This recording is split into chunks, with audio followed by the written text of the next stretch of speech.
Hi, welcome back to another episode of Tuba People TV, where we talk about Arnold Jacobs all of the time. Puddles and I are here in Fort Worth, Texas, at the home of Dennis Bubert, who is the bass trombonist with the Worth Symphony, and also teaches trombone at University of Texas at Arlington.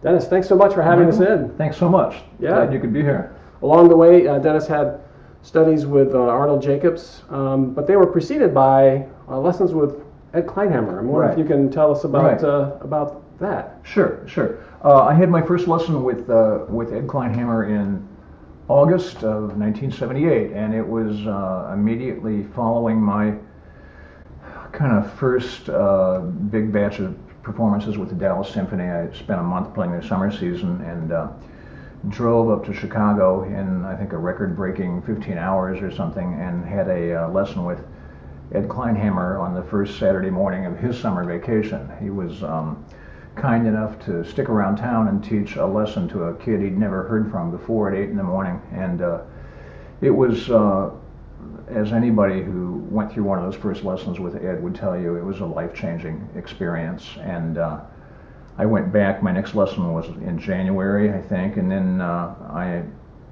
took lessons all summer long, the following summer. And one of those lessons, I don't know what I was playing, hadn't gotten very far into it, and Ed stopped me and he said, "Have you been down to see Jake?" And being 22 years old and not knowing any better, I said, "No, should I?" And Ed kind of laughed and he said, "Yeah," he said, I think you've got some things going on he could help you with. He said, "Look, he's down there teaching today. Here's the address of the Fine Arts Building. Here's his room number, 428. You go down there and you knock on his door and tell him I sent you, and he'll set you up with a time." And it turned out to be not quite that easy. I walked down there, and as you well know, this little old guy takes you up in that gold-leafed elevator with the control that looks off like it's off the Titanic or something. Yeah. And you start walking back into the depths of the Fine Arts Building, and it just gets shabbier and shabbier and shabbier. Piles of plaster dust on the floor and cracked windows and windows that haven't been washed since it was a Studebaker's shop. And I finally come in this dark corner to room 428, frosted glass pane, Arnold Jacobs. I don't hear anything, and tentative little knock, and nothing, wait. A little more assertive, still nothing. So I started thinking, well, maybe it's like Ed's studio. Maybe there's an outer foyer, a waiting area, and interior offices. So I try the door. I jiggle the handle and push the door, and then I see this shadow coming through the frosted glass, and it was Jake.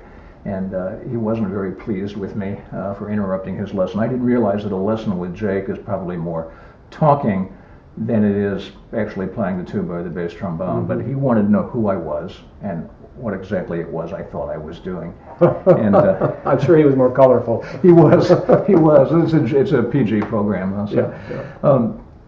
He settled down right away and gave me time the next week.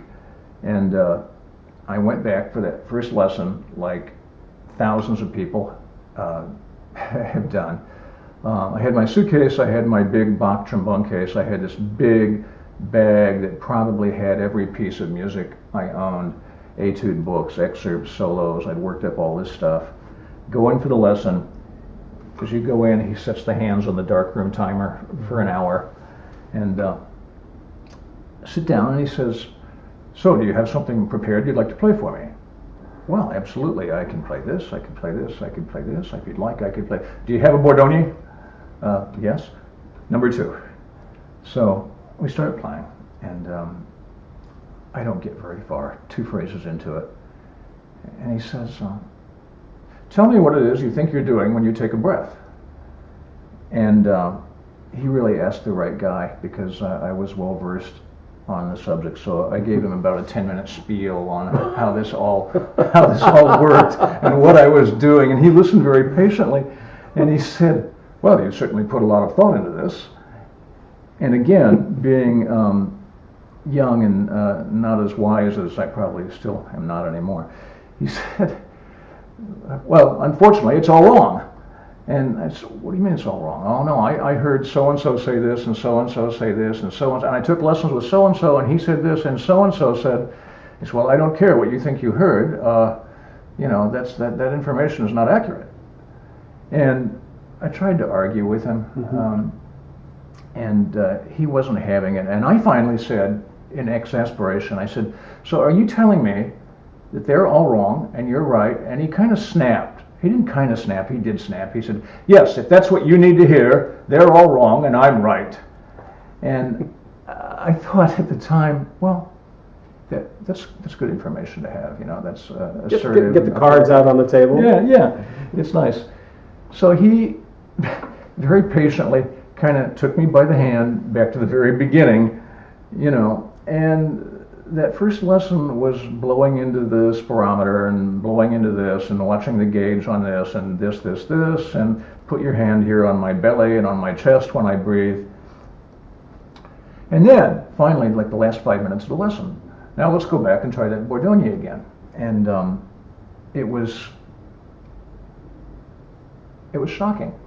I had never experienced anything like that before in a lesson because it was so dramatically changed from both my first effort and what I would normally sound like, that I almost pulled the horn down from my face in amazement and started looking around. It was like, as though Charlie Vernon had crept into the room or something.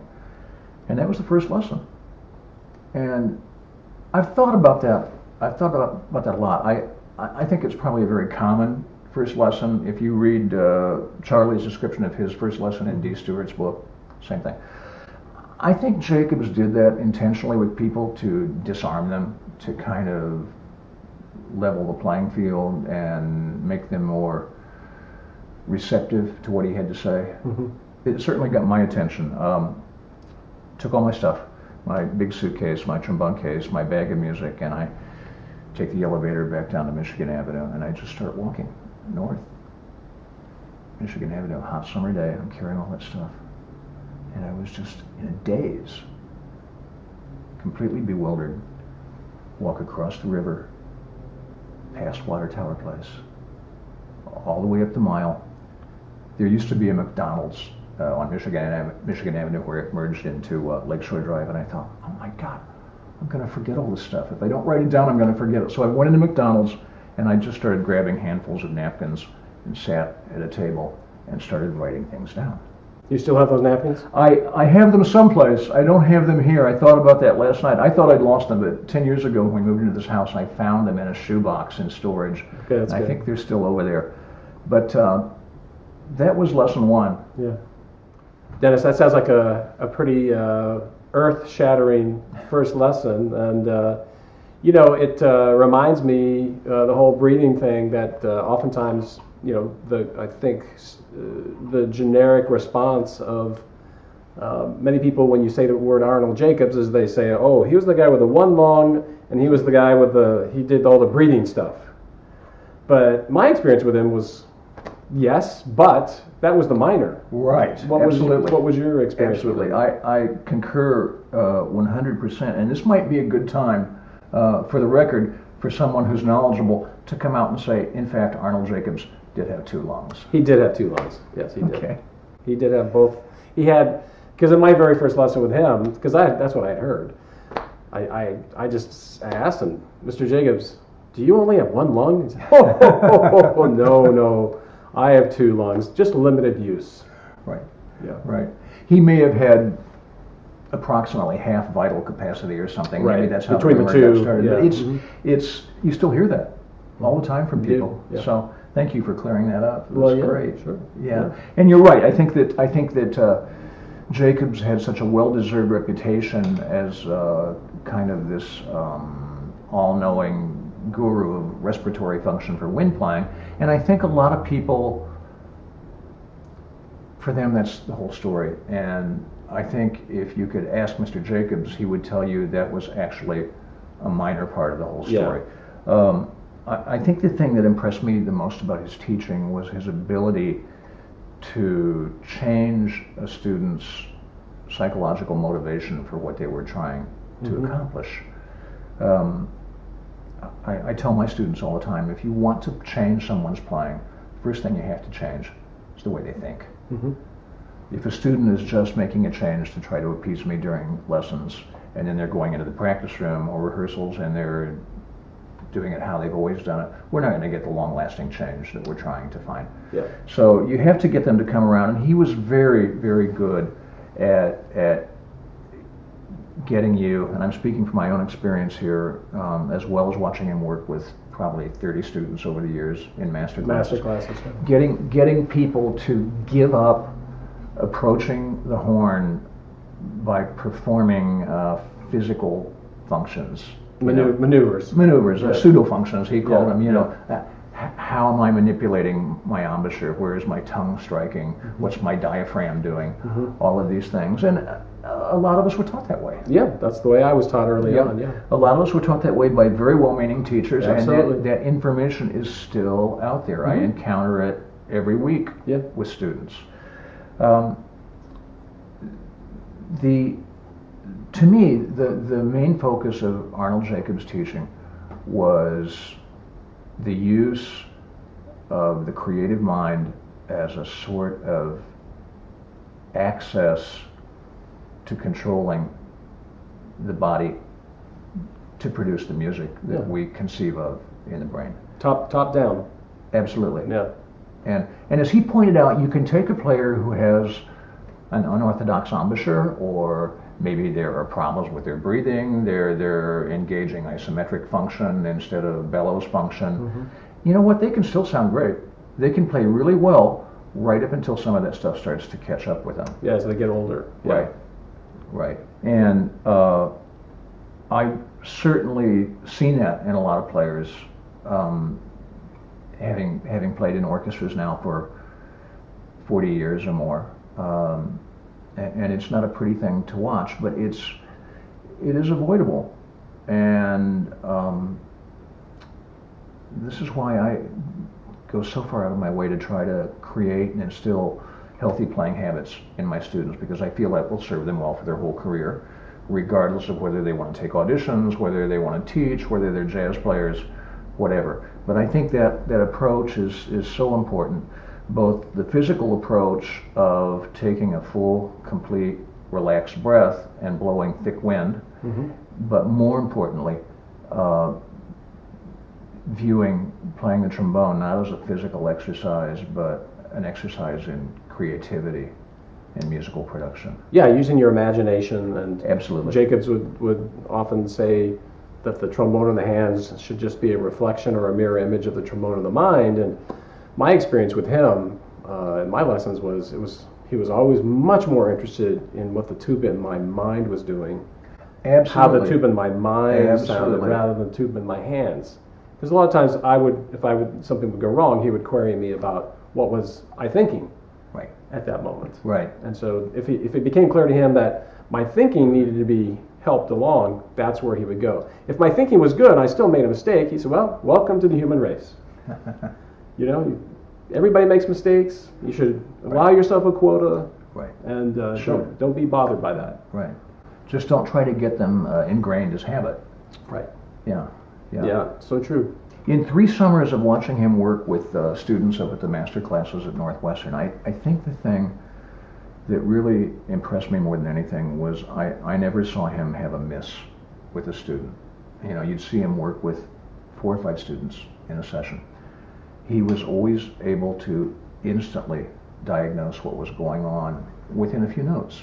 And my guess is with some students, he knew before they played a note what was going to happen. But he was able to make that instant diagnosis, and the remedies he offered, he always got results. He got results instantly. They were always positive, and sometimes dramatically positive. Yeah, quite dramatic. Yeah, it seemed like a lot of times, we were talking off camera, you'd seen trumpet players play the promenade, you know, and I certainly seen that many, many times myself in classes and with him working with trumpeters, and he would just get them to think about her stuff. Right. And, you know, he would say, can you hear Bud in your mind? And they would Right. close their minds, and then they'd play it again, and they'd sound much better. And he would Right. say, "See how much better Bud sounds than you." Yeah. And everybody would laugh. Yeah. And Yeah. It was a point well taken, though. Yes, I heard him work with a trumpet student. This young guy playing the opening promenade from pictures. And it was okay. And I forget what approach Jake took, but he said a few things, worked with him. Play it again. It's remarkably better. And he said, well, let's just see how far we can take this, And now let's try this. Now I don't know if this will work or not. Well, he knew, of course, it was going to work, but I think he was quite a showman, in addition to being a great teacher and player. Right. But by the time he had this kid finish playing pictures half a dozen times, you'd think, my God, this kid's better than her set. It's just amazing. Yeah, it sounded terrific. So you had those first lesson or two. It got off to a rocky start, but ended up going well. Yeah, we things kind of smoothed out after that, and you don't argue with your teachers. I learned that. So. Yeah, right. What did you in subsequent lessons? What were those? What were the issues that brought you back? Well, and remember that I was there because Ed saw some things in my playing that he thought Jake could help me with, and the number one thing was this kind of isometric approach to breathing and blowing, and we finished that first lesson, and Jake said, well, he said, you have much greater musical motivation than many. He said, however, you've tapped into an isometric way of using your musculature, and I think it's not bad. We'll need probably 5 more lessons this summer to straighten it out. Mm-hmm. And of course, again, it was. I don't want to say that it was the opposite of what I'd been told, but it was the opposite of what I had put together from many things I had been told. Sure. Does that make sense? Of course, yeah, just interpretation. Sure, and I sometimes I think the students that get themselves into the most trouble are the smart kids who are trying to do that. They take all of this stuff and they add it up and they get a wrong answer. Yeah. So he worked with me over several lessons trying to get me away from blowing compressed air and blowing wind, thick wind. Mm-hmm. And those are two very different things. Yeah.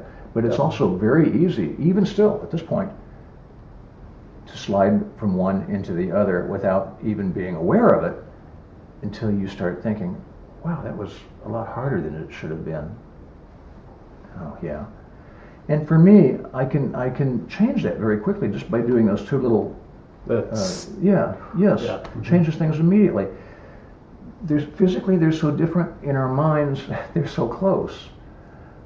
So, well, he was all about taking 2 shades of gray and making them into black and white. Absolutely. So you could yeah. because there's in reality those things are fairly close, but if he can get you to make them different, then you can more clearly go at them. Right. With, in the direction you want to go. Right.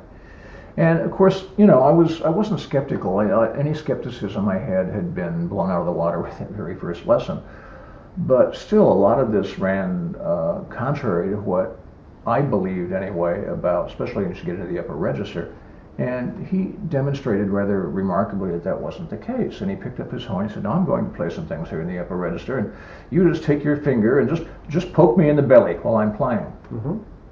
And it was loose and soft and flaccid and completely relaxed, and he was playing, it would have been high register for tenor trombone. Mm-hmm. Bolero or something. Yeah, yeah. So those kind of demonstrations go a long way to getting your attention when you're a young player. And a lot of my playing and practicing over the years is still related to this, to try to make sure that I am not inadvertently tapping into a highly muscular isometric way of blowing the horn. Well, that habit is still there. It's just that over the years with disuse, it fades away. But those railroad tracks in your mind that represent that habit are still there. Absolutely, absolutely. So it's good to keep reminding yourself of the good way. Sure, you bet. Yeah. Did you have you, I don't know, play the mouthpiece or lots of sing mouthpiece or... practice, lots of singing, lots of mouthpiece practicing, lots of playing on the mouthpiece and going immediately back to the horn so that you take what you just did on the mouthpiece, where you don't have the motivation of holding the horn, you don't have that stimulus of I am playing the trombone the way I always play the trombone. You take that away and you buzz the mouthpiece, so all you have is the mental motivation guiding what happens here, and then you transfer that to the horn. Yeah. And I still do that. I do a lot of that, especially if I'm preparing for a recital or something like that. Something where I'm not just sitting in the back row of the orchestra, but my playing is really going to be seen under a microscope, and I want things to be its very best. I do a lot of practice, where one phrase on the horn, play it again on the mouthpiece, with a cutaway, play it again on the horn. Yeah, it seems like in the last year or two there's been a lot of controversy over the mouthpiece playing, and to me, it's risen to the level of we don't talk about politics or religion or mouthpiece buzzing. Right. Yeah, it's on that same par. Right. Yes. And I don't understand it so much, but because it's helped so many people, and I don't know what the problem is. But one of the issues that I've picked up on in this controversy is, well, it's not exactly like playing the instrument, and it isn't, and Jacobs never said it was. Right. Exactly like playing the instrument, but it's close enough that you can get some transferability. Well, I think the difference that you get in terms of feedback, in terms of air pressure and so on and so forth, that difference is not as great as the tremendous benefit you get from buzzing. Right. And I know I've seen all the comments on the trombone forum and on Facebook, and heard other players and teachers talk about this stuff. The one thing that I never hear them mention was the thing that Jacobs most often mentioned about why playing the mouthpiece was beneficial, and that is because it connects the brain with the chops. Mm-hmm. And to me, that's the essence of what we do as a brass player. And that's kind of the essence of his teaching too. Yes. Is making the creative part of your thinking come alive. Right. With sound. Right. Song. Right.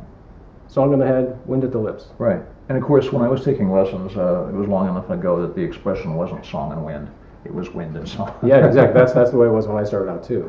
Yeah. By the late '80s, I can't remember who, maybe Federley or Brian Fredrickson mentions this, that by the late '80s it's switched that order to song and wind. Right. When I first came with him in '81, it was wind and song, and I think he started to notice that the emphasis on wind and his reputation as the breathing guy, that was maybe growing out of proportion than what he really thought was important, which was the music, not the breathing. Right. You need wind, got to have it, can't play without it.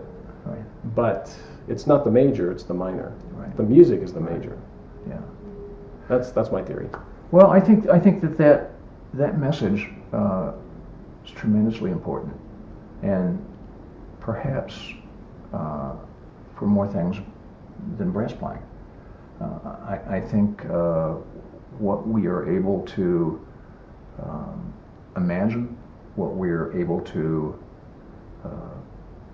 construct in our minds as a kind of a musical blueprint for success as a tubist or a trombonist, I think it reveals to us some ways that we maybe don't use the brain in other endeavors, what still might be very valuable. Mm-hmm. I think it's very important that we have to realize that we are, in this art form, dealing with communication to an audience. And I think it's true of all of the arts. The painter starts with a blank canvas, the novelist starts with a blank sheet of paper, the actor starts with an empty stage, and the musician starts with silence. And what we put into that void is a product not of how we hold our lips or where our tongue strikes, but it's a product of what we create in our mind which is something pretty unique, I think, in the human experience, and maybe the thing that makes us most human. And I have my 3 years of lessons with Mr. Jacobs to thank for thinking that way, and it's certainly been something I use on a daily basis as a musician, but it's also something that I reflect on as I kind of go through life and just tend to my day-to-day activities. Yeah, there's a lot of crossover from Jacobs to life. Yeah. Dennis, I'm wondering, he famously, Jacobs played trombone in his youth, and the trombone fell off the car somewhere in Texas as they were the family was returning to Southern California. I'm wondering, as a trombonist, did he bring anything trombone specific to you as a trombonist, or was it just more general human brass thing? It was more or less all brass related concepts that would apply to any of the brasses. The one specific trombone related thing I remember is this. He stopped me one day in a Bordoni and he said, "I think your slide is a little slow and late." And I said, "Yeah, I'm aware of that. I mean, some of my other teachers have pointed that out, and I tried to fix it. The more I try to fix it, the worse it gets." And he said, "Well, don't think about your right hand. Don't think about the slide." He said, "Think about singing each note in this Bordoni and try to get as much excellence in the sound as you can for the greatest duration of time on each note. And I think you'll find that your brain will just take your hand right where it should go when it should go." And it was great advice. I still catch myself doing it. I catch myself telling students the same thing, that this, just like the embouchure or the tongue, will respond to the image it's given as an instruction, and that image has to be a sound, whether it's the sound of one note or the sound of a phrase, shape of a phrase, whatever. But that was really sage advice that helped me correct very easily something that had been a problem for some time. Oh, that's great. Getting back to your very first lesson or two, where you talked about the breathing mechanism, respiration, and then he said, "But let's go back to the beginning of the Bordoni number 2." Okay. And what do you think you did that made it so easy and made you think that Charlie Vernon all of a sudden had entered the room and was playing it behind you? I think it was changing the mental focus from one of trying to perform while I was analyzing what I was doing to one where I was singing that Bordoni in my head with the trombone sound and getting out of my own way. And it's the one thing that's true of analysis. It always happens after the fact of an event. I mean, we perform something, no matter what it is, and then we can analyze it. We can do slow-mo, replay. We can do all this kind of stuff. Doesn't matter if it's sports, music, whatever.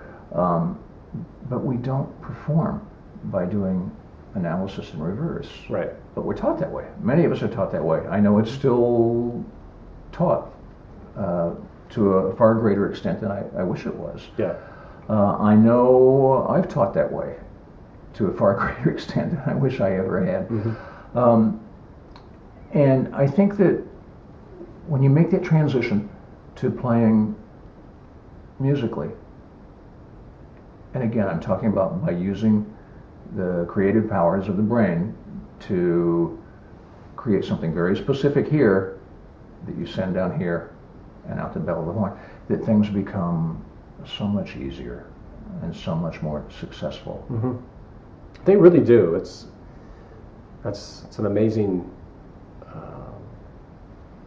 activity of the human mind that Jacobs brought to our craft, and just turning that sound, turning the volume up, right, in the mind. The softer it is on the page, the louder it is in the mind as you play the tuba or the trombone in the mind.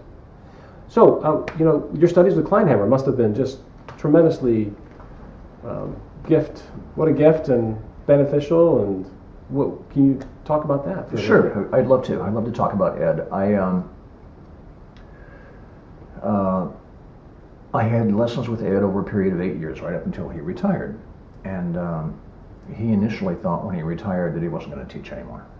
And that didn't last very long. But I had 8 summers of lessons, and then I'd go up 3-4 times during the season. I'd go up for a week before an audition for coaching and stuff. And Ed was very, very generous to me and very kind. And a lot of those lessons were 3 hours long. Right. And we stayed in touch all of those years. We talked a couple weeks on the phone before he died. I've had him to Texas a couple times to do week-long master classes. I think the thing that I don't hear a lot about this about Ed's teaching, but it was always there, and for me it was a very big deal. He was a big fan of the Herrigal book, Zen and the Art of Archery. Mm-hmm. And for a long time he carried it around in his coat pocket. And I can't tell you how many times something would come up in a lesson and he'd jump up out of his chair and he'd run across the room and he'd pull that book out of his coat pocket and he'd flip through it, dog-eared, underlined, and he'd find the sentence he wanted and he'd read it out loud 3 or 4 times. Oh, I did not know that about him. Yeah, he was very intense about everything he did. Yeah. There are some comparisons, some similarities I could make between Jake and Ed in terms of their teaching, and I would bring Emory Remington into the mix too with this. I think one of the great themes of the past probably 80 years of brass teaching is relaxation. And as an undergraduate, I was encouraged to relax. My teacher would say, relax, relax. I was never sure what it was I was supposed to relax or how I would do it. Remington's comments about that, I read remarks by him describing the state of trombone teaching when he started at Eastman, and he said that the way most players played was to spit it out, to tongue hard, to assure that it would come out, and the playing was very brittle and bracky. And Remington said that he tried to teach singing into the trombone with as little resistance as possible. And then you go to Jacobs' teaching where he talks about minimal motors and trying to find ease in blowing and not playing with isometrics and things like that. And then Ed talked about playing as relaxed as possible, using minimal effort. He talked even about blowing the trombone in a spiritual way. Mm. But to me, those themes were very common. You had 3 different teachers, all great teachers, expressing it in very different terms. And in some way, it kind of reveals a little bit about their personalities. We talked a little bit earlier about Adolf Herseth, and I think I told you that I don't think I ever had a lesson with Jake or Ed where they failed to invoke Herseth's name. Mm-hmm. Over the years, I have come to think of Herseth as kind of the ultimate brass artist, mm-hmm. and Jake is the ultimate scholar, and Ed is the ultimate student. Mm. And Ed would not be insulted by that. Yeah. That's how he thought of himself. Hmm. Tim Smith in Buffalo told me a few years ago that many years ago, when Schulke still had his shop on South Wabash, a couple of Tim's friends ran into Ed on a Saturday morning down there, and one of them kind of screwed up his courage and went over to say hello, and he said, hello, Mr. Kleinhammer, I'm so-and-so, and I'm a trombone student. And Ed said, you are? I am too. And that was just a perfect expression of his personality, yeah, and how he thought of himself. Wow, that's great. That's terrific. I know that for a long time your colleague in the Fort Worth Symphony was Don Little, and of course he studied with Jacobs, and you had studies with Kleinhammer and Jacobs. Mm-hmm. There must have been some commingling of ideas. It was great. Don was my literally my left-hand man for 22 seasons, and the time I came to Fort Worth Symphony at about the time I was starting study with Jacobs, and it was so great to kind of have Don there and to have the orchestra serve as kind of this test track for all of the ideas I was being exposed to up in Chicago. And I could not possibly have had a better tuba colleague at the time than Don. It was so helpful, and a lot of it for me was kind of deciphering the stuff that Jake said, because you know he used pretty flowery language, and again, I'm not sure that with new students he didn't do that intentionally to kind of disarm them. Right. But it was so helpful to have Don there, and I've been really fortunate my whole career. I've always had great tuba colleagues. Phil Black, when we were in New Mexico Symphony together, and then Don, and of course now Ed Jones, who if you haven't met Ed, you'll meet him tomorrow. And I absolutely cannot begin to thank those guys enough for being the types of players and musicians and colleagues they were. The degree to which they have impacted my life has been unbelievable. Just as being fortunate enough to have lessons with Ed and Jake, and I can say in all honesty, there has not been a single day of my life that has passed that I haven't remembered something about those lessons and my time with them. I have pictures of both of them, my studio at school and my practice room in the basement, so in that sense I still play every note under their watchful eyes. Yeah. And I will always be tremendously grateful that I blundered into lessons with both of them when I did.